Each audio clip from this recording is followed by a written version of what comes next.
Joker, Folie Deux begins with a dazzling performance, but beneath the glamour lies a deep darkness. Arthur Fleck, now an inmate at Arkham, encounters a mysterious woman who changes everything. Is this a tale of love or revenge? Watch the full video to find out. The movie Joker, Folie Deux kicks off with a mesmerizing sequence of Joker-themed animations, introducing the show Me and My Shadow. Amidst the glitz and glamour, Joker confidently walks the red carpet, his presence captivating everyone. As his shadow takes center stage, he shares a brief yet intense moment with a colleague before stepping onto the stage. The crowd erupts with excitement as he is introduced as the Joker, delivering a performance so hypnotic that it leaves everyone in awe. This grand opening sets the tone for the twisted journey ahead. Tension rises as a group of cops appears, marching straight down the red carpet toward the stage. They find Joker and suddenly attack him,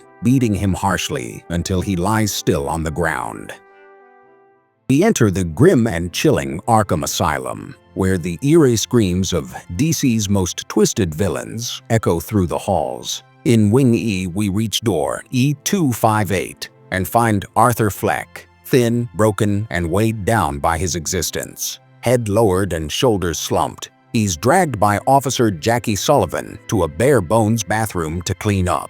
After a quick rinse, he's taken back to his cell to change clothes as his lawyer awaits. Arthur's been here so long that even the guards have grown tired of him. Time moves slowly as the guards skip the line of waiting patients and hand Arthur his daily pills, treating it like a routine job. They then give him a rough, cold shave, mocking him along the way. Laughing cruelly, they ask him to tell one of his famous jokes, saying it's been a while since he told one. Arthur stays silent, refusing to respond. In the end, the guards crack their own terrible jokes, and Jackie sneers, saying all Arthur does in the asylum is smile like a fool. This begins the dark and gripping story of Joker 2.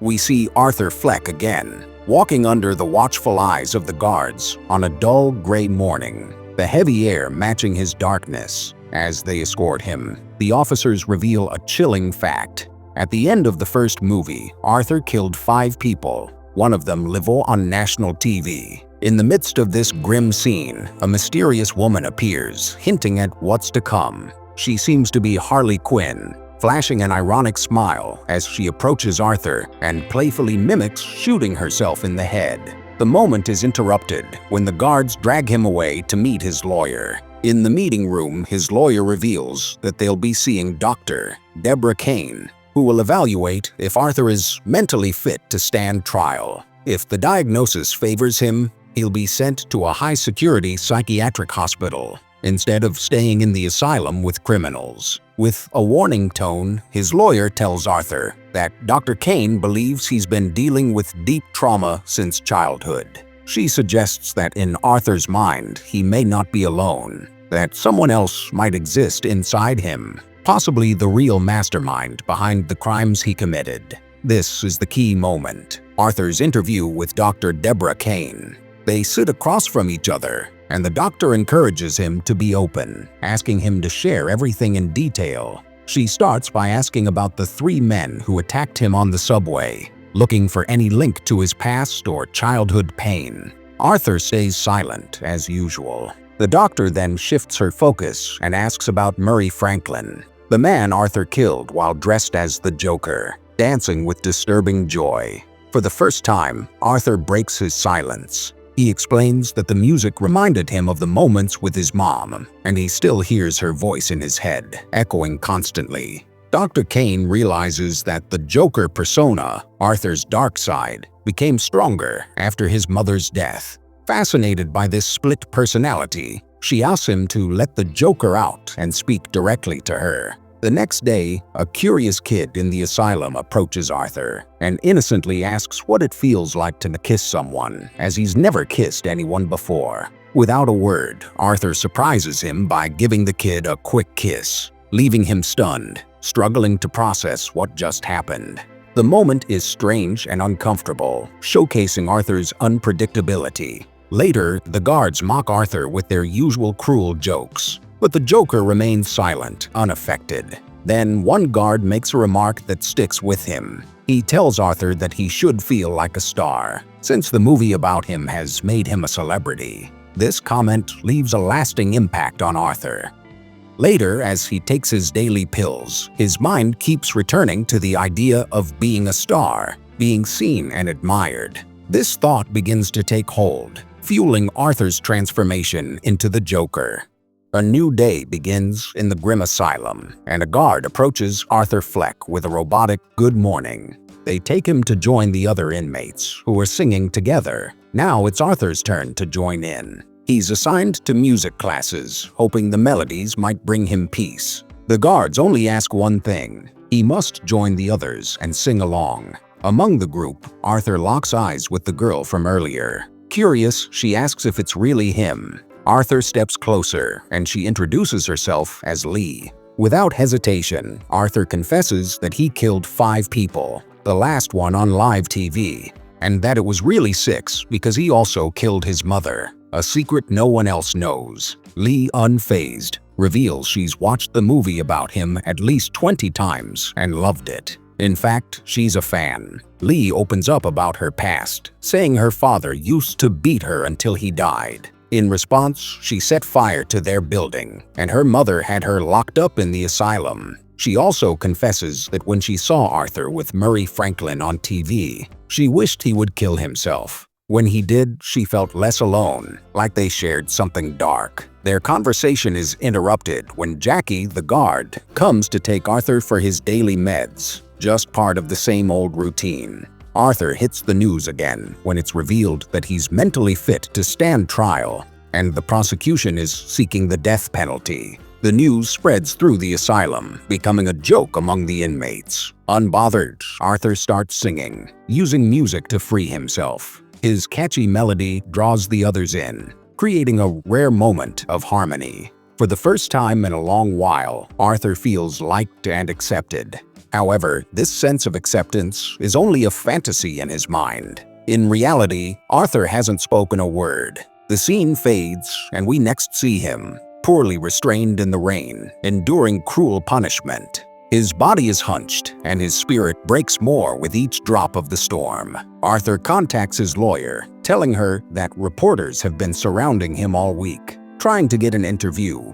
His lawyer informs him that he'll have to wait for an official interview before the trial. In the meantime, Arthur is allowed to watch a movie like a regular person. While Arthur is watching the movie, Lee asks him to step outside for a moment, but Arthur refuses, fearing they'll shoot him if he leaves. So Lee steps away briefly, intentionally starts a fire in the back, and then calmly returns to sit next to Arthur. When they notice the fire, they quickly leave, but not before sharing a quick kiss. Arthur and Lee manage to escape Arkham Asylum, acting like true crazies, marking Arthur's first date. They dance and laugh in the streets, but it turns out they haven't really escaped. They're just celebrating outside the hospital. As they near the gates, reporters snap photos, and they're both dragged back inside. Now punished, they couldn't care less. They just laugh like maniacs. We enter a dreamlike world in the Arkham Hotel, where Joker dances with Harley Quinn, happy and carefree. But it's just Arthur's dream. In reality, Lee visits him, having been allowed in by one of the guards. She tells him she doesn't have much time left. She's being sent home because they say Arthur's a bad influence on her. But there's a bright side. She'll be able to attend his trial and visit him every day until he's free. The scene becomes more intimate as Lee gently applies makeup to Arthur, transforming him into the Joker. As she paints, she whispers that she wants to see the real Arthur Fleck, the man behind the mask. Once she finishes, they kiss, and in the privacy of the moment, their bond deepens, leading to a passionate exchange. Later, Arthur meets with his lawyer, who informs him that Lee has been released from the asylum and is now giving interviews about their relationship. Now it's Arthur's turn. She tells him that for the official interview, he needs to act like a normal person, not the Joker, but Arthur Fleck. With determination, Arthur prepares for the interview and, before leaving, unexpectedly gives his lawyer a thank you kiss. During the interview, Patty recaps Arthur's crimes, pointing out that in just 4 weeks he killed 5 people. He asks Arthur what happened the night he killed Murray Franklin, live on TV. Arthur, cold and detached, replies that he was only thinking of killing himself that night, and that Murray was just part of his show, though a bad actor. When Patty asks if Arthur still wants to die, considering the death penalty will give him what he wanted, Arthur says that's in the past. He no longer wants the same thing. Arthur then tells Patty he doesn't care anymore, that he doesn't think about it, and that Patty is just like Murray. He wants to focus on his past mistakes, not on who he is now or how different he's become. Patty asks Arthur how he's changed, and Arthur explains that now he doesn't feel alone anymore, that he has someone special, clearly referring to Lee.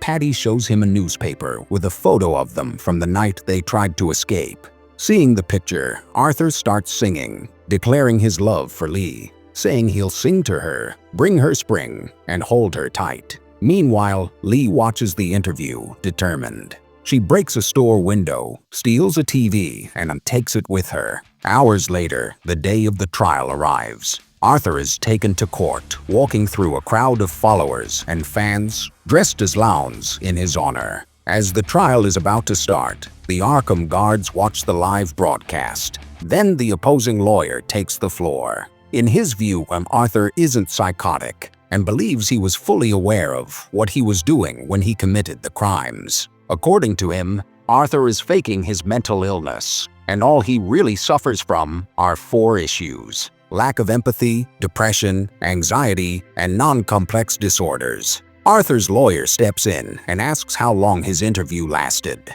They say about 2 hours, but she, ever sharp, points out it was exactly 89 minutes. She questions how anyone can make such a monumental conclusion in just 89 minutes without truly understanding Arthur's life. She reflects on the deep trauma Arthur has endured throughout his life. They don't know that the government abandoned him, or that he was sent back to the place where he suffered his worst abuse as a 7-year-old, both sexually and psychologically. To survive, she believes, Arthur created a new identity, the Joker, a mask to shield the vulnerable child within him. When the 3 drunk men attacked Arthur on the subway, his dark side, the Joker, took over to protect him. In the trial, there's an objection to showing Arthur's journal, where he wrote jokes, fantasies, and made-up relationships. Afterward, Lee tells Arthur's lawyer that Arthur isn't sick, but perfect. She says they will escape and take over the world, starting small. Arthur's lawyer informs him that they have a good chance of winning, but Lee could cause trouble. Arthur defends her, saying she understands him, having experienced similar pain in her life. However, the lawyer reveals that Lee has been dishonest. She lives comfortably with her family in the Northwest, and her father is still alive. She checked herself into the asylum and has a degree in psychiatry. The lawyer warns Arthur not to trust her. Despite this, Arthur imagines a fantasy where he and Harley Quinn perform a musical, but she betrays him. It's all in his mind, though, and not real. Later, Lee visits Arthur, and he confronts her, revealing that he knows the truth. She admits that she lied, but she still wants him to love her. She also claims she's pregnant and is planning to live with him after his release. Arthur is resistant, but realizes her determination. At the next court session, Miss Sophie Dumont testified. She told how Arthur had entered her apartment while she was with her daughter, and she was asked if Arthur was the same as before. Dumont said she didn't know Arthur very well, only saw him a few times in the lobby or in the elevator, and knew his mother a little. She said she had moved to another location after the incident for security reasons. Arthur's lawyer asked, "Do you recognize Arthur from the TV show dressed as the Joker?" Dumont said Arthur was completely different then, because he was dressed as a clown. Arthur's lawyer mentions that Arthur's mother had spoken about him having something strange about him, like his creepy laugh, and how she once made up a story to make him feel better. Dumont recalls this, but finds it silly, especially because Arthur wasn't funny at all. She also mentions Arthur had never had a girlfriend and was still a virgin. As the trial continues, Arthur imagines himself fully transformed into the Joker. killing everyone in the courtroom. But he snaps back to reality. Arthur then decides to defend himself, firing his lawyer and giving her a farewell kiss. The judge agrees to let Arthur represent himself. Later, Lee visits Arthur in the asylum, congratulating him on taking control of his defense. Arthur feels empowered, ready for the next phase of his trial. Meanwhile, back in Arkham, the guards beat Arthur for insulting them during the trial. Arthur, feeling powerful, later returns to court dressed as the Joker, where the judge scolds him for turning the trial into a circus. In court, Gary Puddles testifies about seeing Arthur kill Randall. Arthur mocks him, asking if he looked crazy or like someone else when he committed the crime. Puddles admits that Arthur seemed completely different, and the incident haunts him. After Puddles finishes his testimony, both sides present their closing arguments, and the judge calls a recess. The Joker, full of chaotic energy, imagines a musical with Harley Quinn. Arthur, tired of the masks, admits that he planned to explode in anger as the Joker, but something inside him has changed. He confesses that the Joker doesn't exist, and it's just him, Arthur Fleck. He admits to killing 6 people, including his mother. Arthur says he's lost and just wants to start over. Upon hearing Arthur's confession, Harley Quinn is overcome with disappointment. Without saying anything, she stands and walks out of the courtroom, looking at him with disdain, as though her idol has been shattered.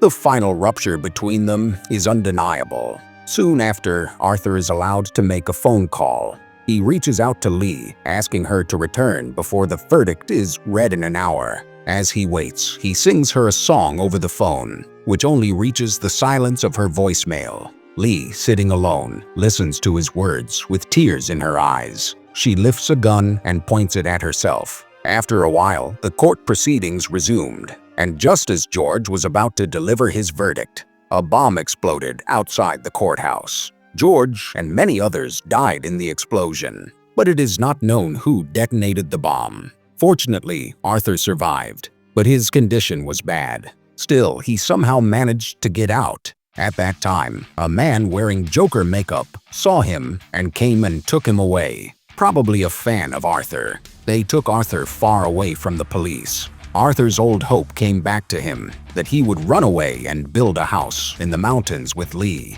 So he immediately got out of the car and went to Lee's old house to meet him. He went there and told Lee that now they could go wherever they wanted, and no one could stop them. But Lee refused to go anywhere with him. Lee said that she never loved Arthur. She loved the fictional character Joker. When Arthur admitted in court that the Joker did not exist, Lee's love for him also decreased. So Lee left Arthur and left. Arthur left upset. Just then, the police came and arrested him. Since George died before the verdict was given, he was taken back to rehab. One day, a person in rehab came to talk to Arthur. There was no one around at that time. Taking this opportunity, the person suddenly attacked Arthur, started stabbing him like a madman. Maybe he was a person whose family Arthur had killed. But before it was confirmed, Arthur collapsed in his deathbed. Arthur's life story ends with this heartbreaking scene. Many people did not like the story of Joker 2, but in my opinion, it is a fitting end. Because all of our lives are not normal, just like Arthur's life was very strange. Anyway, if you like the video, don't forget to like and comment, and subscribe to the channel if you haven't subscribed. May everyone be well and healthy.